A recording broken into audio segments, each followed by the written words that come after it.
नमस्कार मित्रमैत्रिणींनो. आज आपण पाहणार आहोत बेसनचा वापर न करता खुसखुशीत चविष्ट असं अळूवडी. बऱ्याच वेळा काय होतं, अळूवडीचे रोल करताना बऱ्याचदा जमत नाही किंवा तेलात टाकता ती तुटते. तर आज आपण एक ती सोपी पद्धत आपण वापरणार आहोत की त्यामुळे तुमची अगदी अळूवडी तुटणारही नाही आणि ती खुसखुशीत अशी बनणार आहे. फक्त व्हिडिओ शेवटपर्यंत पाहायचे. तर चला जास्त काही न बोलता पटकन रेसिपीला सुरुवात करूया. सुरुवात करताच बघा, अगोदर मी अळूवडीची पानं घेतलीत. आता ही जी आहेत ना पानं, आपण अगोदर देठ सगळे काढून घ्यायचे. आता काढल्यानंतर काय करायचं, मात्र याला बऱ्यापैकी चिखल किंवा माती असते. पावसाचे दिवस आहेत त्यामुळे अगोदर स्वच्छ अगदी चांगली धुवून द्यायची आणि पुसायची. मी धुतली आणि पुसूनही घेतली. तर आता हा मोठासा अगदी पान आहे ना, तर काय करायचं, ह्याच्यात ज्या शिरा असतात त्या अगदी कणक आणि टणकसारख्या असतात. तर अगोदर वरच्यावर काढून टाकायच्या. बाजूच्याही कधी कधी अगदी कडक असतात, तर त्यासुद्धा काढू शकतात. इथे तुम्ही लहानसं पान बघितलं ना, त्याचे बघा अगदी अगदी कडक असे हा शिरा आहे. तर आपण ह्या पद्धतीने सगळा अगोदर काढून घ्यायच्या. त्यामुळे एक फायदा काय होतो, की आपल्या ना अळूवडी जेव्हा आपण करतो ना, तेव्हा आपल्याला ती तुटत नाही. आणि दुसरी पद्धत म्हणजे जेव्हा आपण लाटणीने त्या पानावरती फिरवतो, त्यामुळे आपली अळूची पानं जेव्हा रोल करतो तेव्हा कधीही तुटणार नाही. म्हणून तुम्ही ही मात्र काळजी नक्कीच घ्यायची.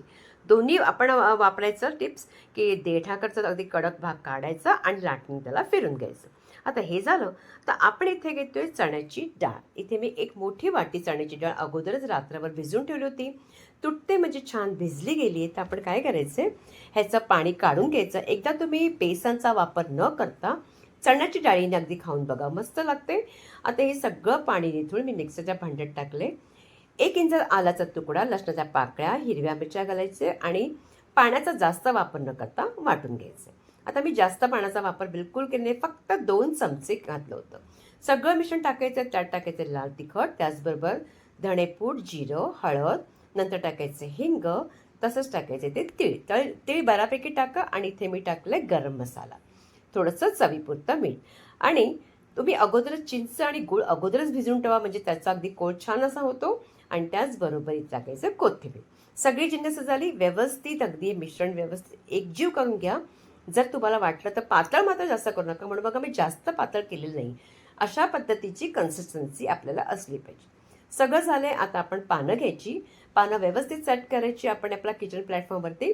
आणि अशा पद्धतीने आपण हे सगळं जे आपण पीठ आहे ना, व्यवस्थितरित्या कुठल्याही पानाचा कुठलाही भाग न सोडता पूर्णपणे लावून घ्या. कारण का, तुम्ही जर पीठ कमी लावलं तर मात्र अळूवडी चवीला लागत नाही. पण व्यवस्थित अगोदर लावून घ्यायचं. आता हे मला ना 2 मोठीच पानं भेटली होती आणि बाकी सगळी लहान. त्यामुळे मी मोठं पान घेऊन याच पद्धतीने अगदी एक एक करून ना, उलट्या बाजूला वगैरे काहीच करायचं नाही. पान अशाच दिशेने मी ज्या पद्धतीने ठेवते त्याच पद्धतीने ठेवून प्रत्येक पानावर चांगलं लावायचं. मी 4 पानं ठेवली. त्यानंतर अशा पद्धतीने त्याला फोल्ड करायचं. फोल्ड केल्यानंतर पुन्हा त्याला पीठ लावायचं आणि त्यानंतर या बाजूच्या डाव्या बाजूने पुन्हा अशा पद्धतीने फोल्ड करायचं आणि तसंच उजव्या बाजूने फोल्ड करायचं. जसं मी दाखवते तसंच करा, म्हणजे ज्यांना जमत नसेल त्यांनासुद्धा जमेल. रोल करताना बिलकुल तुटणार नाही. आता अशा पद्धतीने केला, दाबून घ्यायचं. नंतर आपण हे पीठ पूर्णपणे जितकं असेल ना तितकं लावून घ्या. चांगलं अगदी भरभरून लावून घ्या. थोडंफार करताना रोल जरा जरी पीठ बाहेर निघत असेल तर काही हरकत नाही. नंतर ह्याला रोल करताना अगदी व्यवस्थित, अगदी घट्ट असा त्याला आपण अशा पद्धतीने रोल करायचा. जसं तुम्ही करत जाल ना, आपोआप रोल होईल. कारण का काही तुटणारही नाही. आपण कारण लाटणीने सुद्धा पानं फिरवले आणि त्याचबरोबर तिथे सगळ्या शिराही काढल्या. तर बघा अगदी पूर्णपणे असा रोल व्यवस्थित झालेला आहे. आता हे सगळं असं आपण जोडून टाकायचं. जर वाटलं ना, जर निघालं तर आपण त्याला थोडंसं पीठ लावू शकतो. आणि हे बाजूचं आहे ना, त्यालासुद्धा मी थोडंसं पीठ आतमध्ये घातलं होतं. म्हणजे जर थोडीसं ना असं भोगसारखं दिसतं, त्याच्या आतमध्ये मी आणखीन भरलं. म्हणजे काय होईल, अळूवडीचं पूर्ण ते अगदी पिठाने पूर्णपणे भरली जाईल. अशा पद्धतीने करून घ्यायचं. तर बघा ते पान थोडंसं वाटतंय मला की ते पीठ कमी आहे, म्हणून पुन्हा पीठ लावून अशा पद्धतीने रोल अगदी सेट करायचं. आरामशीर होणार आहे, काहीही चुकणार नाही आहे. आणि आपण आज चण्याच्या डाळीने करतो आणि एकदा नक्की करून बघायचं. तर आता हे 2 रोल रेडी झाले. त्यानंतर आपण चाळण घ्यायची. आता माझ्याकडे स्टीमरचं ते ताट होतं. थोडंसं तेल लावायचं आणि अगोदरच मी कढईमध्ये पाणी उकळायला ठेवलं आहे. पाणी उकळायला ठेवल्यानंतर हे आपण ताट ठेवायचं, चाळण ठेवायची. आता मात्र झाकून 12 मिनटं ठेवून द्यायची. परफेक्ट 12 मिनटांनी होणार आहे. 12 मिनटानंतर बघा व्यवस्थित आपलं हे अगदी छान वडीचं अगदी चांगलं वाफवलं गेलं आहे. आता काढायचं आणि ह्याला अगोदर थंड करून घ्यायचं आपल्याला. आता तुम्ही बघाल ना, मी थोडंसं थंडही केलं होतं. व्यवस्थित रोल झाला आहे, कुठेही तुटला नाही आहे. जेव्हा तुम्हाला मी कापतानाही दाखवेन की किती व्यवस्थित झाला होता बघा. अशा पद्धतीने व्यवस्थित करायचं. आता हे मी थंड केल्यानंतर तुम्हाला दाखवते. 1 तास तरी सोडून द्यायचं. आता लगेच आपण इथे आपण अशा पद्धतीने आपण वडी पाडायची बघा. वडी कापतानाच कळते, कुठेही मला काही त्रास होत नाही, व्यवस्थित कापली जाते आणि अशा पद्धतीने वड्या सगळ्या आपल्या व्यवस्थित छान अशा रेडी झाल्या. अगदी छान वाटतंय बघा, अगदी आपण जितकी पानं घेतल्यामुळे ते छान असते, आतमध्ये लेयर्स किती छान आलेत.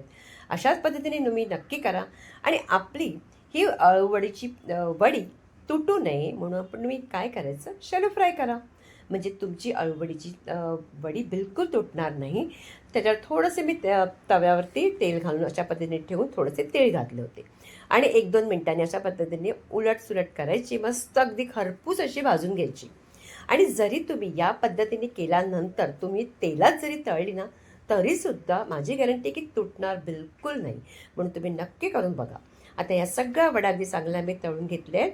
त्याचबरोबर सगळ्या न तळता थोड्याशा अर्ध्या बाजूला ठेवल्या होत्या. म्हणजे तुम्ही 5-6 दिवस ना ह्याला हवाबंद डब्यात फ्रीजमध्ये ठेवून द्या. काहीही होणार नाही. तुम्हाला जेव्हा वाटेल तुम्ही अशा काढून तुम्ही पुन्हा तळून वगैरे शॅलो फ्राय करा किंवा तळून घ्या तरीही चालेल. इथे मी थोडंसं खोबरं टाकलं आहे, त्याचबरोबर टाकली मी इथे कोथिंबीर. छान अशी आपली अळूची वडी रेडी झाली आहे. तुटतानाच तुम्हाला कळेल की किती मस्त झाली होती. चवीला अगदी उत्तम बनते. नक्की करून बघा. कुठेही चुका होणार नाही. ज्या पद्धतीने सांगितले त्या पद्धतीनेच करायचे. पावसाळ्यामध्ये अगदी बऱ्यापैकी अगदी पानं येऊ लागलेत आणि सगळ्यांची अगदी आवडती. जर तुम्हाला ही रेसिपी आवडली असेल ना, तर जास्तीत जास्त लाईक करायचे, प्रत्येकांकडे शेअर करायचे. शॉर्ट व्हिडिओ पाहायला विसरायचं नाही आहे आणि पुन्हा भेटूया आपण एका छानसा आणखीन एका रेसिपीबरोबर.